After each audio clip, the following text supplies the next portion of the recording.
Y'all have a good imagination. Can this be a toilet tonight? Can we be okay with that? Okay. It's a toilet. It's my toilet.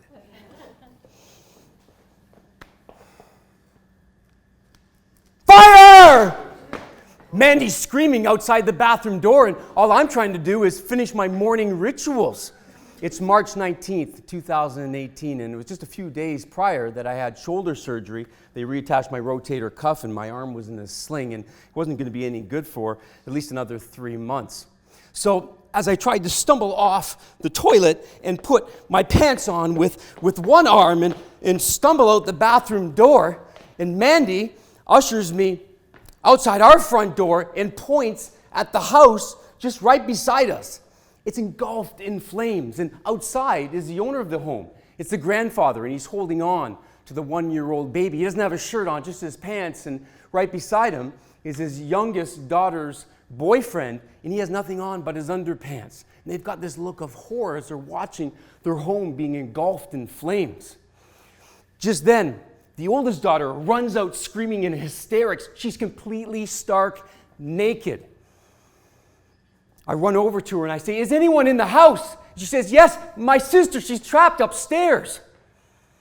So I go over to the door, and this door has this black, noxious smoke bellowing out of it. It starts at the ceiling and goes down to maybe 12 inches above the ground. I'm afraid. I'm afraid because if I go into this house, I might not come back out alive. But I'm also afraid if I don't go in, I might regret it for the rest of my life because a life will be lost upstairs. So in that instant, I decide to go in. I can't see anything. With my one arm, I'm trying to find the railing of the staircase. I get halfway up the stairs, and I retreat, defeated. I couldn't breathe anymore. I was going to die, and I knew it. And I retreated in defeat back to the staircase, back outside. I stumbled around, and by then, all of the neighbors had come, and they'd lined up on the road like it was an audience. They were seeing what the commotion was. And I looked at them, I said, "Has anyone called the fire department? Has anyone called 911? And they looked back at me, just like you are right now. Non-responsive. Mandy knew I was frustrated, and she called 911. I knew the fire department wasn't going to be there for some time, so I turned back, and I looked at that doorway, still bellowing with smoke. And I thought to myself, I can't be the hero that goes upstairs and carries her out with one arm. So I remembered what I was taught a long time ago as a coach, that you can only bring people or a horse to the water. And that's exactly what I did. I went back in a second time, but this time I got underneath the smoke. And I crawled with my one arm to the staircase, and I could hear her screaming upstairs for help. You see, a lot of people die of smoke inhalation, and a lot of people could have left the fire, but they're frozen, and they hide from the fire, and that's how they die.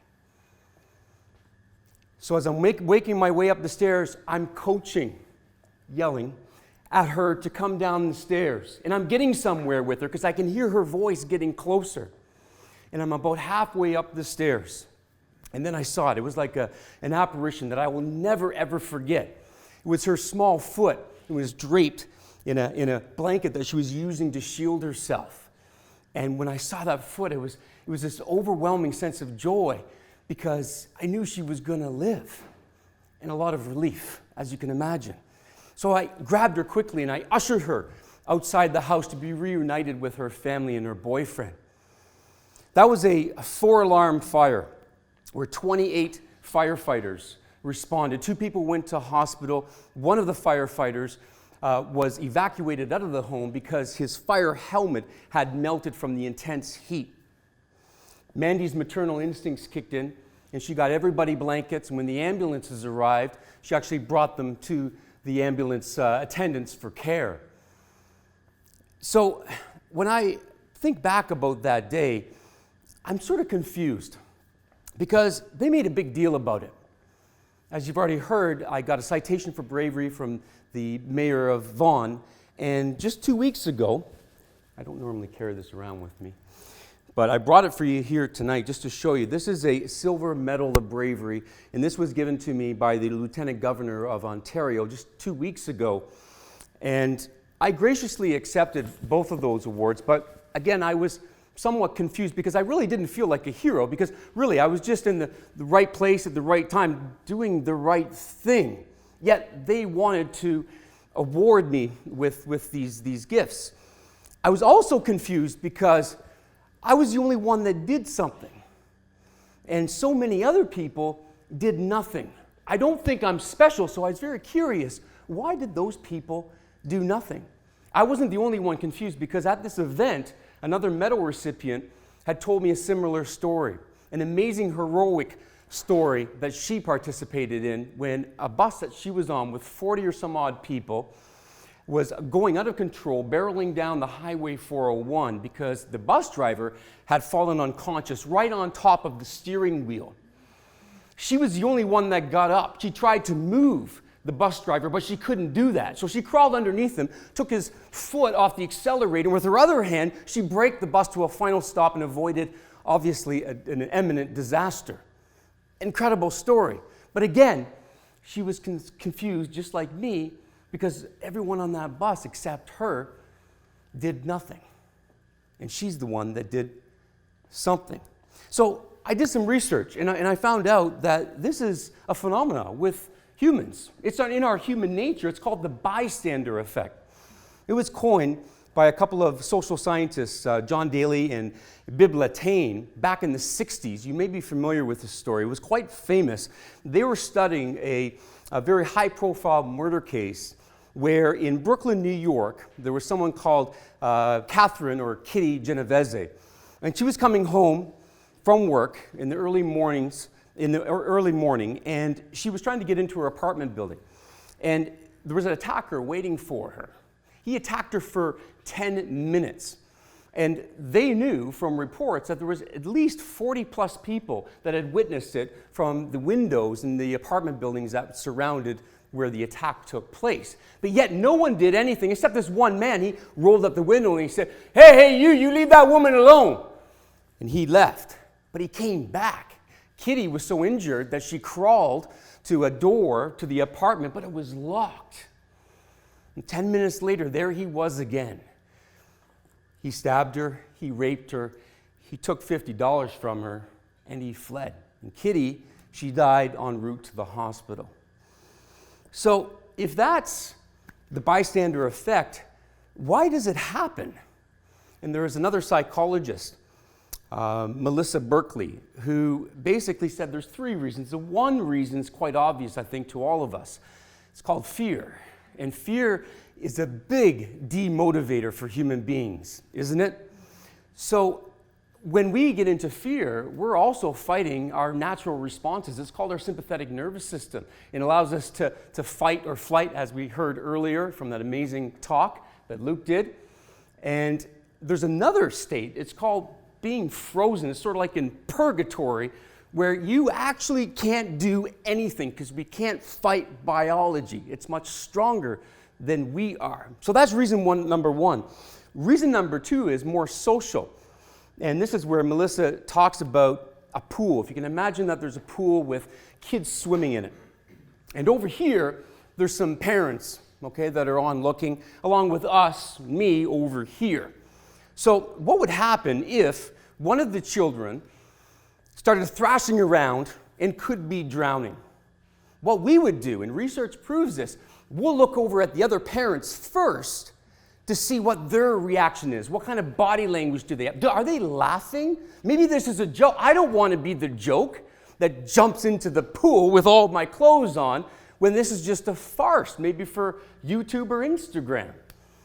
The third reason is very similar in the sense that it involves more people. Because what if these people here are more responsible than we are? It's called diffusion of responsibility. So first of all, maybe someone knows CPR. Maybe someone knows how to swim better than I. And by the way, if there's 4 parents over there and we're over here, 1, that's simple math. I only have 20%. We only have 20% of the responsibility to save this child. Maybe we shouldn't jump in. So what am I getting at here? Am I saying that we are completely destined to be operated by our human nature and that most of us will be bystanders, that a hero is someone that's very special in society? Well, no, because all it requires us to do is stand up, speak up in some cases, and if necessary, to step in. But here's the problem with that. That requires bravery. And bravery is not inherent, it's not instinctual. It's a learned practice. Anyone that does these courageous acts, the people that were up here today, they know what I'm talking about. But this is one of many. This is our practice. Why? Because when we need to be brave, we want to summon it, and it will be there because we've done the work. So for example, if someone is in need, then maybe we're going to give them the assistance. We're going to step in. Maybe it's to open a door, right? Or maybe it's to help someone that's on the side of the road that has a breakdown, for example, right, in their car. Or maybe you see some bullying going on, or maybe you see some stuff going on in the workplace that just isn't right, and you're going to speak up. Those are the courageous acts that allow us to summon the bravery when we truly need it. Here's the thing. All we need to do is not run into a burning house just to save a woman. We don't need to jump into the pool to save a child. We just have to do something rather than nothing, because we're all heroes here in this room tonight. Don't look at anyone, just clap.